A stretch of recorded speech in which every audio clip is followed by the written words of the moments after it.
भाई साइलेंट यार, अमेरिका का जो यार है।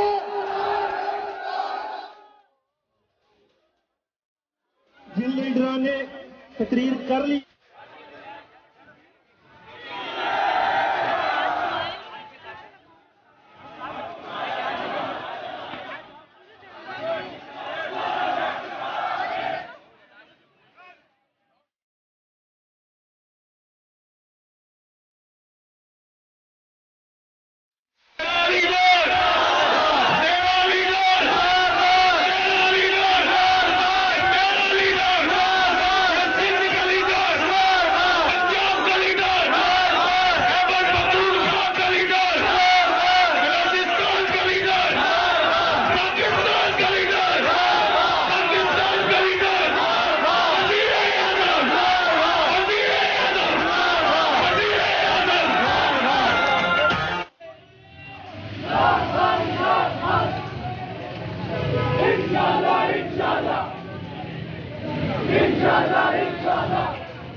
अपने शोरकोट के मीडिया का जो हमारी आवाज़ ऐवानों तक पहुंचा रहे हैं, हम ये बताना चाहते हैं कि हम आखिरी खून के कतरे तक, आखिरी सांस तक अपने लीडर इमरान खान के साथ हैं और इमरान खान को सपोर्ट करेंगे।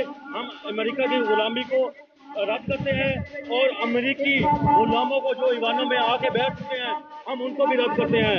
अभी खबर आई है कि 3 साल बाद वजीरिस्तान के इलाके शिवाल में पहला ड्रोन अटैक हो चुका है।